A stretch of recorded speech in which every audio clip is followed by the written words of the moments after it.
आलम सैयद अहमद कबीर जमाअतुल मुतबया गौसुल आज़म दस्तगीर। अस्सलाम वालेकुम रहमतुल्लाहि व बरकातहू। मेरे प्यारे मुरीदैन,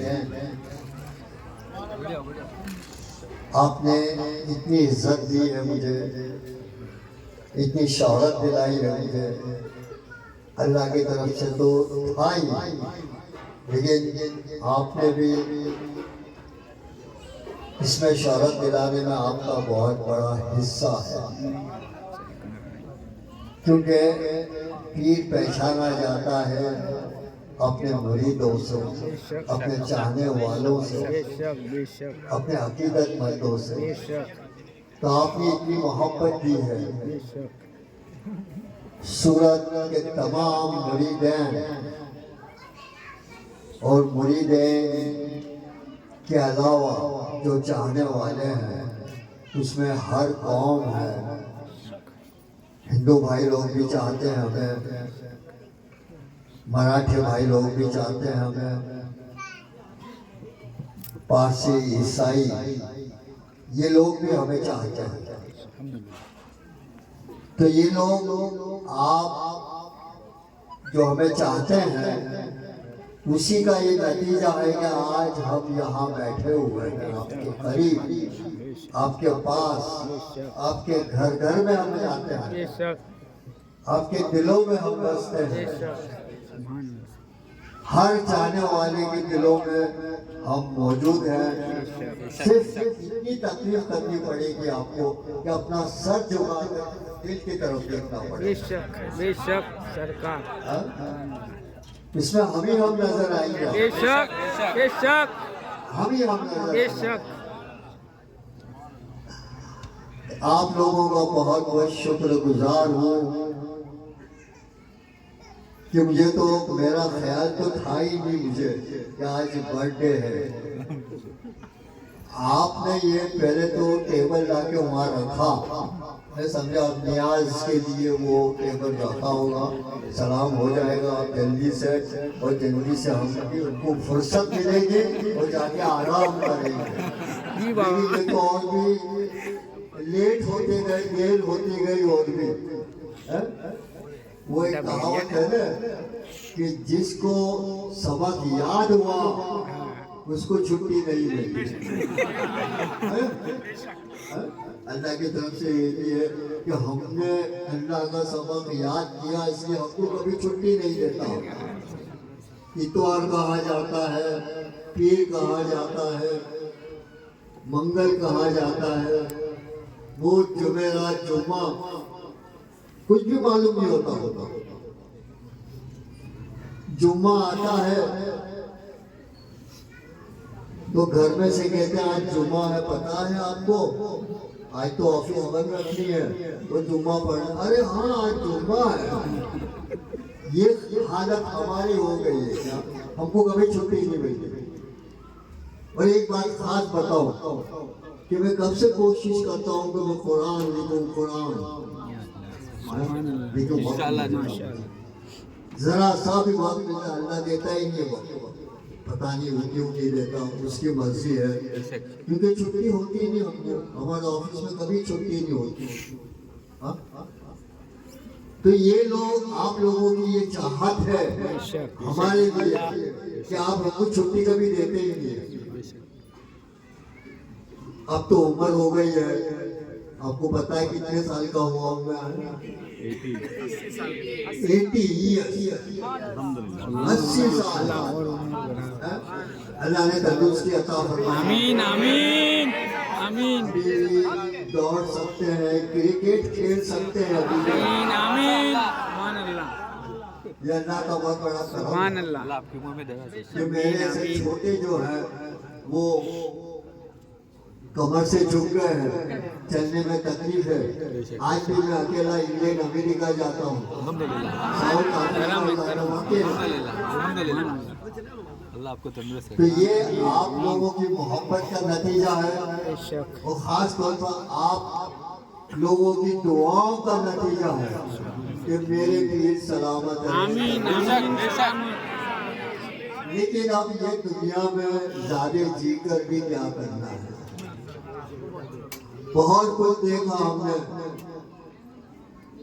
बहुत इज्जत पाई और बहुत लोगों ने इज्जत दी, पूरी दुनिया ने इज्जत दी। अल्हम्दुलिल्लाह।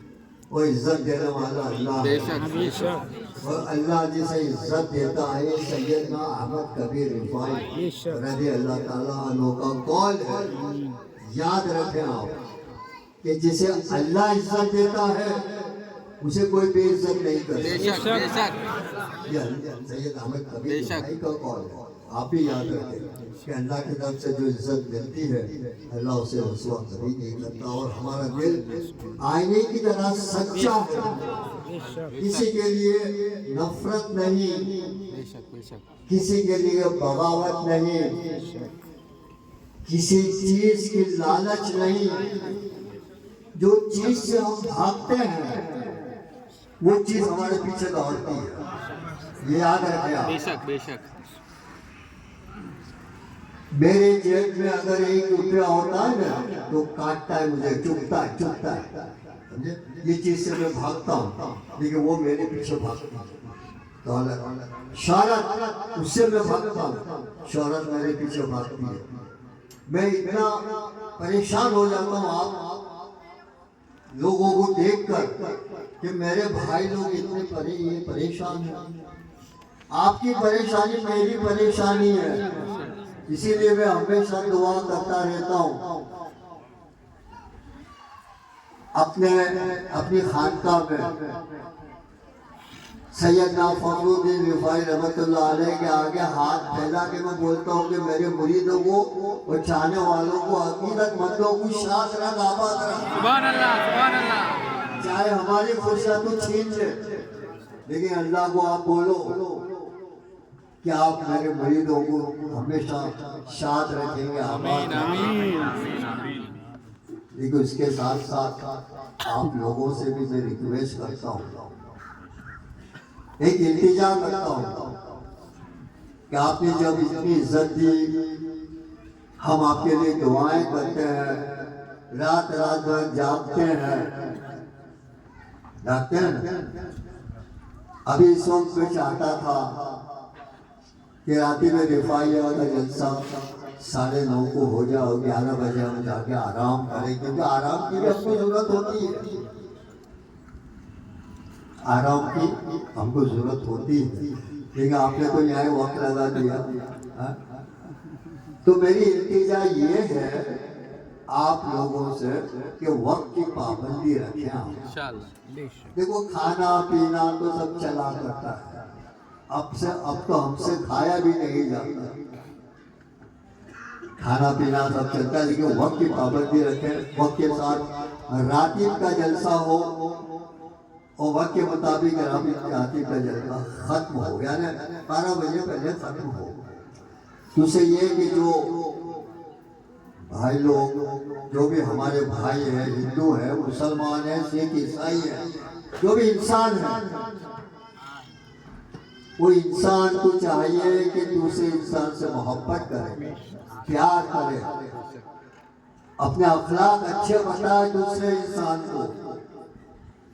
क्योंकि हम जैसे इंसान हैं, सामने वाला भी हमारे जैसा इंसान है। अल्लाह ने दुनिया बनाई तो ये नहीं देखा कि ये मुसलमान होगा या हिंदू होगा या पारसी होगा या ईसाई होगा। उसने एक ही जिस्म के तमाम इंसान बनाया। जैसे आपके पास आंखें हैं, हमारे पास भी आंखें हैं, हमारा दिल आपके अंदर सीने में, हमारे अंदर भी दिल है। जज्बात इसमें भरे हुए हैं, हमारे अंदर भी जज्बात हैं। तो जज्बात को ऐसा बनाया कि जज्बात जब निकले तो मोहब्बत ही मोहब्बत निकले अंदर से। जज्बात में ये नहीं होना चाहिए कि गलत कदम पे हम चले जाएं या किसी को गाली दे दे। अपनी ज़बान हमेशा काबू में रखें। गाली अगर हम देते हैं किसी को तो गाली उसको नहीं लगती, हमारी जबान खराब होती है। तो आप भाई लोग ये समझें, वो तमाम इंसानों के लिए बात करता हूँ कि इंसान अल्लाह ने बना है, ईश्वर ने बना है, भगवान ने बना है। इंसान को एक दूसरे की मोहब्बत करनी चाहिए, प्यार करना चाहिए। अगर मुसलमान हैं आप तो 5 वक्त की नमाज आपको लाजमी है। अगर 5 वक्त की नमाज आप पढ़ोगे तो कोई अल्लाह पे एहसान नहीं करोगे। अल्लाह ने तो पहले हम पे एहसान कर दिया है कि नहीं? अल्लाह ने हम पे एहसान किया है, नहीं पहले आप सब पे एहसान किया, तमाम इंसानों पे एहसान किया। उसके बाद अल्लाह बोलता है कि आप मुझ पे भी एहसान करो तुम लोग, लेकिन हम नहीं करते उस पे एहसान। अल्लाह ने हमको इंसान बनाया है, ये सबसे बड़ा उसका करम है, उसका एहसान हम पर है, आप पर है। तो उसके लिए, उसके एहसान चुकाने के लिए हमको क्या करना चाहिए? क्या करना चाहिए बताइए, क्या करना चाहिए? 5 वक्त की नमाज तो पढ़ना ही है, उसमें कुछ गफलत नहीं होनी चाहिए। लेकिन हमारे आका जो जहाँ सल्लल्लाहु अलैहि वसल्लम ने जो अखलाक बताए दुनिया को, आज दुनिया उन्हें चाहती है। जो अखलाक दुनिया को बताए, आप भी अखलाक बताए अपने अपने भाइयों के साथ, अपने दोस्तों के साथ। अपने दुश्मन को दोस्त बना ले आप, समझे? तो ये एहसान बहुत बड़ा अल्लाह पर आपका एहसान होगा। अल्लाह चाहेगा कि मैंने इस पर एहसान किया, ये सब कुछ करते हुए, मेरा आका है दो जहां की सुन्नत अदा करते हुए ये मुझ पर एहसान करता है। तो आपको ये नसीहत है कि पहले तो वक्त की पाबंदी करें आप। ये तो आज तो जोश में सब आप लोग हैं, तो हमारे पीर के 80 साल के हो गए इसलिए जोश में है। लेकिन यहाँ से ये महफिल खत्म होने के बाद ये जज्बा खत्म नहीं होना चाहिए। ये मेरी बातें जो है वो कान में, कान के अंदर से दिलों तक चली जानी चाहिए, उस पर अमल होना चाहिए। नमाज भी हमको यही सिखाती है, अमल करना। कुछ और कहूँ मैं आगे, कुछ वक्त है तो नमाज 5 वक्त की अल्लाह ने बताई है हमको, ये हमारे फायदे के लिए, आप तमाम के फायदे के लिए,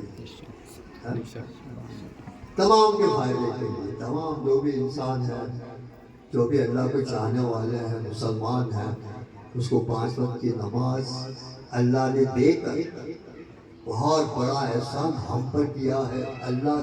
अल्लाह का इतना बड़ा एहसान है तो उसका एहसान हम कभी जिंदगी भर चुका भी नहीं सकते।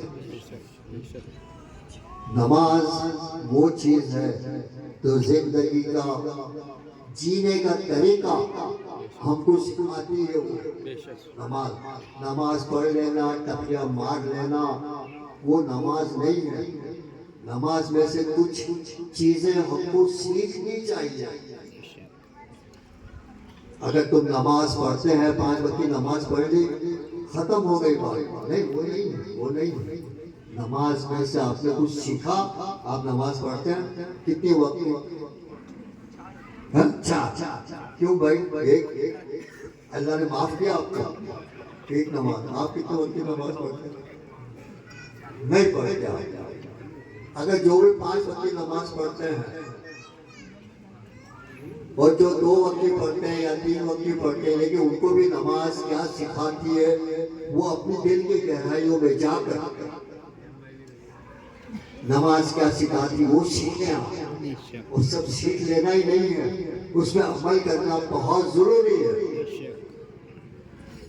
पहले तो नमाज हमें सिखाती है तहारत, बाकी साफी, 5 वक्त का वजू सिखाती है कि नहीं? आप पाक साफ लेते हैं? जीने का तरीका पड़ता है। कोई पाक साफ अगर रहोगे तो कोई बीमारी आपको नहीं लगेगी। याद रखें, जिंदगी में कभी हम पाक साफ रहते, हमको अभी तक कुछ नहीं हुआ। अल्लाह का करम, देखो सुभान अल्लाह। आपके सामने हो, जीता जागता वन पीस, सुभान अल्लाह। अरे आपके सामने हो। बेशक हाँ? अभी एक पहलवान मेरे पास ला दो, दौड़ लगाओ यहाँ पर। सुभान अल्लाह, सुभान अल्लाह। तो इसलिए नमाज तहारत यानी पाकी साफी रखना सिखाती है। पाकी साफी रखो। दूसरी बात, पहली बात हो गई। दूसरी बात, अजान एक आवाज में सब जमा हो जाते हैं मुसलमान। सुभान अल्लाह, सुभान अल्लाहु अकबर, अल्लाहु अकबर, अल्लाहु अकबर। अल्लाह सबसे बड़ा है, सबसे बड़ा है। अजान कहती है कि आइए नमाज पढ़ने मस्जिद में, कहती है। और आपका है दो जहां सल्लल्लाहु अलैहि वसल्लम अल्लाह के रसूल हैं, ये भी बताती है। उसके बाद बताती कि नमाज पढ़ो और फायदेमंद हो जाओ, अल्लाह के सामने रजू हो जाओ। है? तो वो बुलाती है, आवाज देकर अजान बुलाती है, ये मुसलमानों एक ही तरफ जमा हो जाओ, तो मस्जिद में आ जाओ, क्योंकि वक्त हो गया है नमाज का। हुआ है ना वक्त, आ जाओ। पाबंदी के साथ आप चले जाते हैं, किसी भी रुकावट के बगैर चले जाते हैं। अगर अपनी बीवी ने चाय बना के रखी है कि चाय पिया, चाय पी कर जाओ। नहीं नहीं, बीवी मैं जाता हूँ अभी नमाज पढ़ने, अजान हो रही है, नमाज पढ़ने आके चाय पीऊंगा। ये वक्त की पाबंदी, मतलब वक्त की पाबंदी के साथ नमाज पढ़े जाए और जिंदगी हमेशा वक्त की पाबंदी के साथ गुजारनी चाहिए। जैसे 9:30 को रात में रिफाई का जलसा करना है, तो आप 11 बजे रात में आते हैं और 11 बजे बाद रात शुरू होती है और 2 बजे खत्म होती है। नहीं, अल्लाह ने रात बनाई है सोने के लिए, और सनद राती में रिफाइया में जो खलीफा होते हैं उनको सनद दी जाती है। वो सनद कुछ हमने नहीं बनाई है, सनद हमने नहीं बनाई, वो सनद बुजुर्गाने दीन से चले आई। सैयदना अहमद कबीर रिफाई अहमद, वो सनद आपने पढ़ी है कभी? उसमें लिखा है, उसमें ये लिखा है कि आधी रात गए तक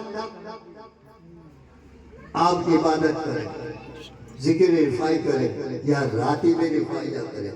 आधी रात गए तक यानी कितना, 12 साढ़े 12, बस खत्म करो, सो जाओ, ताजुल में उठो और फिर सो जाओ, फिर फजर की नमाज उठ के पढ़ो। वक्त की पाबंदी है कि ये भी आधे रात तक, अब तो 2-2 बजे तक हमको जगाते हैं, बड़े बुढ़े को हमको जगाते हैं। ठीक है, एक बात, वक्त की पाबंदी है ना नमाज के अंदर, ये हमको सिखाती वक्त की पाबंदी। जिंदगी भी वक्त के साथ गुजारो, आप 1 घंटा भी बेकार नहीं चला जाना चाहिए। ऑफिस में आप जाते हैं तो पाबंदी के साथ जाते हैं, वरना ऑफिस वाला क्या है, कल से बताना। या हम खलीफा लोगों को कहते हैं कि भाई अपना फेंटा बांध के आओ, और एक बिल्ला दिया गया है, खलीफा को दिया गया, वो कोई भी नहीं पहनता है। ऑफिस में जाते हैं तो वो आइडेंटिटी कार्ड लगाना पड़ता है। तो ये तो बड़ी ऑफिस है, ये तो अल्लाह वालों की ऑफिस है, क्योंकि अल्लाह वाले की ऑफिस याद भी रहेगी, कब्र के अंदर भी वो ऑफिस याद भी लाएगी कि ये मेरा बंदा है, वक्त की पाबंदी करता था, नमाज पढ़ता था। हाँ? और ऊपर भी वही जन्नत में ले जाएंगे। दूसरी तीसरी बात यह है कि इमाम हमारा जो कहता है अल्लाहु अकबर,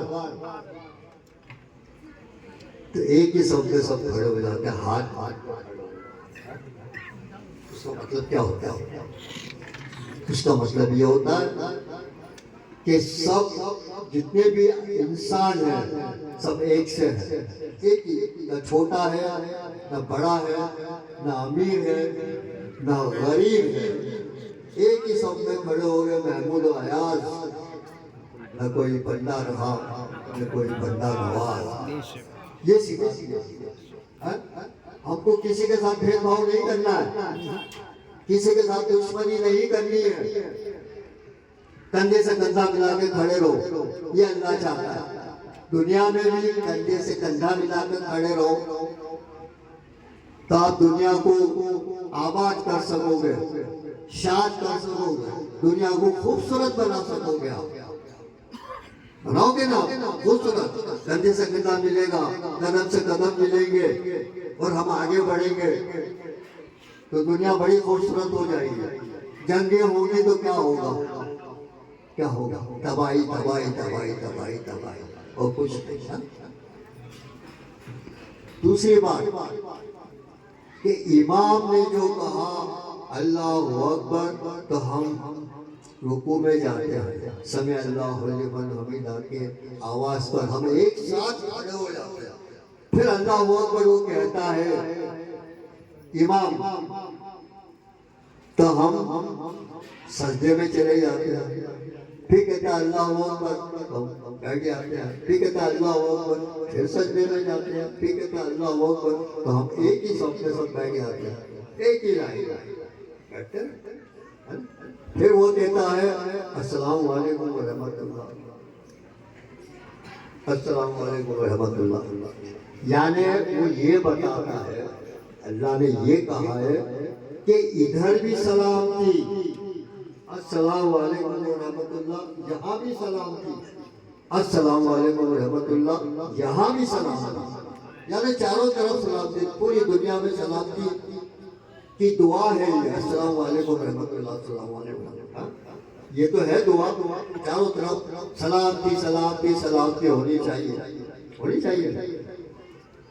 अब मेन बात ये है कि पेश इमाम जो है और पेश इमाम की जो वो एक्शन होती है उसके साथ हम झुकते हैं सजदे में जाते हैं, बैठते हैं, सलाम करते हैं, ये करते हैं, है ना? तो हमारा जो लीडर होना चाहिए, जो लीडर होता है हमारे, कोई भी लीडर, वो लीडर का बाकायदा हमें कहना मानना चाहिए।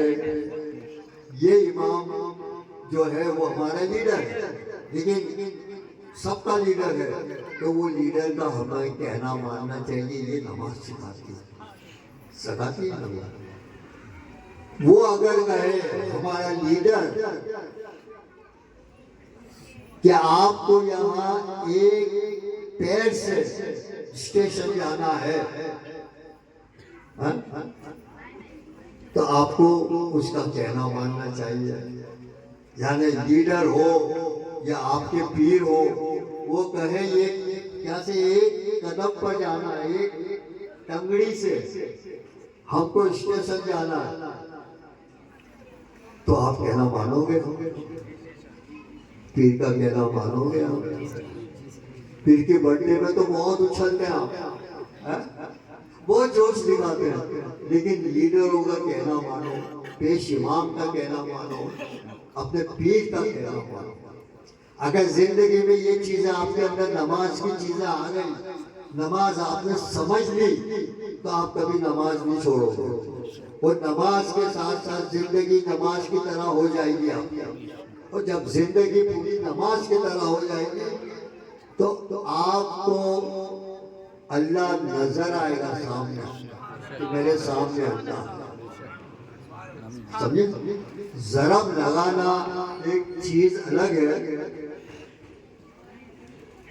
वो सैयदना अहमद कबीर रिफाई रज़ी अल्लाह ताला अन्हु की एक सुन्नत है। समझ गए? ज़रब दिखावे के लिए नहीं होती, या ना ही अपने कमीज उतार के अपनी बॉडी दिखाने के लिए होती है, नहीं। और ज़रब आप छोटी लगाओगे वो भी ज़रब ही है, चाहे कान में या लगा दो, यहाँ लगा दो, वो भी ज़रब ही है। बड़ी ज़रब अगर यहाँ लगाओगे, इधर से इधर या यहाँ से बाहर निकालोगे, वो भी ज़रब ही है, लेकिन वो ज़रब करना मुमानियत है। आप समझ लो, ये बात समझ लो। और जो ज़रब के दायरे में जो चीज़ आती है, ज़रब के दायरे में जो चीज़ आती है, जो ज़रब आती है ज़रब के दायरे में, जो बुजुर्गान दीन के ज़माने से चला आया है तरीका, वो तरीका यही है कि छोटी छोटी ज़रबें लगाओ। ये गोश्त के ऊपर ज़रब लगाई जाती है, गोश्त, यहाँ भी गोश्त है, ये गोश्त है, यहाँ भी गोश्त है, यहाँ भी गोश्त है, ये सब गोश्त है, इसको ऊपर ज़रब लगाई जाती है, वो जायज़ है, वो जायज़ है, ज़रब लगाई जाती है, वो जायज़ है। लेकिन जो हड्डी पे ज़रब लगाते हैं, जैसा कि यहाँ, ये नाजायज़ ज़रब है। जैसे नारियल, ये नाजायज़ ज़रब है, ये दिखावे की ज़रब है। इसको हम ज़रब नहीं कहते, ये सर्कस का खेल हम समझते हैं इसको। ये ज़रब के दायरे में नहीं आती, तो हड्डी की ज़रब कभी नहीं लगाना, गोश्त को ऊपर ज़रब लगा। और मामूली ज़रबें लगाए आप, सबसे अच्छी बात है, मामूली ज़रबें लगा। ये सैयद अहमद कबीर रिफाई साहब को भी पसंद है। अगर आप सैयद अहमद कबीर रिफाई साहब गए कभी, और इंशाअल्लाह जाना होगा, इंशाअल्लाह जाना होगा, हाँ, तो उनका गिलाफ आप उठाकर कभी देख लें तो अंदर खून से लथपथ होगा।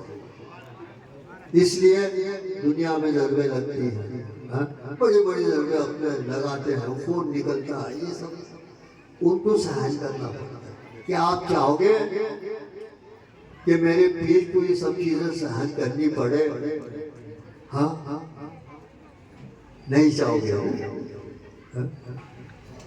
तो फिर आज से तय करें, अहद करें, छोटी छोटी ज़रबें लगाएं, हड्डी पे ज़रब नहीं लगाएं,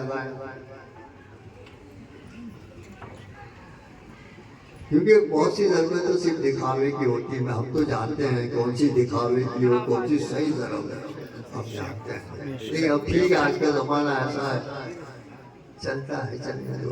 बहरहाल बहुत बहुत शुक्रगुजार हूँ मैं कि आपने बहुत ही सुकून के साथ और ध्यान से और पूरा ध्यान मेरी तरफ रखकर दिलो दिमाग के साथ आपने मेरी बातें सुनी। ये अल्लाह का करम है।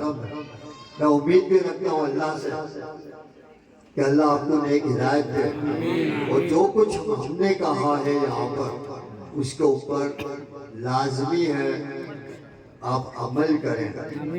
ये अल्लाह से उम्मीद है कि आप अमल करें और नमाज की ताकीद करें। और नमाज सिर्फ पढ़ लेना ही फ़र्ज नहीं है, नमाज के साथ साथ वैसे अमल भी करना चाहिए जो नमाज सिखाती है। पाँचों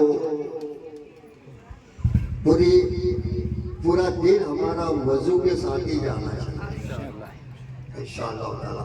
हमेशा सच बोलना, गलत नहीं बोलना, किसी की किस्मत पर अपने आप को बदकिस्मत नहीं समझना, या फिर ये नहीं कहना, अल्लाह से शिकवा नहीं करना कि अल्लाह तूने उसको सब कुछ दे दिया है, हमको कुछ भी नहीं दिया। हाँ, अल्लाह को नागवार गुजरना है, वो जो होता है वो भी अल्लाह छीन लेता है। हमेशा किसी के ऊपर जेलसी नहीं करनी, जलन नहीं रखनी किसी के लिए भी। अल्लाह ने उसको दिया है तो दिया है, अल्लाह तुमको भी अता फरमाएगा। और मेरी दुआ है कि यार जो जिन लोगों ने आज मुझसे मांगा है, अल्लाह से मैं दुआ करता हूँ कि वो उनकी मुराद पूरी करे, उनके इरादे, नेक इरादे और नेक दुआएं कबूल करे। ये तोहफा मेरा आज आपको मैं दे रहा हूँ। सुभान अल्लाह आमीन सबको तमाम पूरे सूरत वालों को आमीन। हर इंसान को आमीन। मेरे लिए मेरी दुआ है उनके लिए हर इंसान के लिए कि सूरत हमेशा शाद रहे आमीन आबाद रहे आमीन यहाँ पर हिंदू मुसलमान सबकी एकता रहे आमीन सब एक कदम से आगे बढ़े कंधे से कंधा मिलाकर आगे बढ़े मैं यही दुआ करता हूँ। बहुत बहुत शुक्रिया आपका शुक्रगुजार हूँ मैं आपका बहुत बहुत। अब क्या करना है अभी आतिफ शुरू करनी है कि भैया सलाम पढ़ लो आप। सलाम पढ़ लो। लंगर है ना बाबा लंगर है हाँ बहुत बहुत शुक्रिया आपका बहुत बहुत शुक्रिया तमाम सूरत वालों का शुक्रगुजार हूँ है? क्या हुआ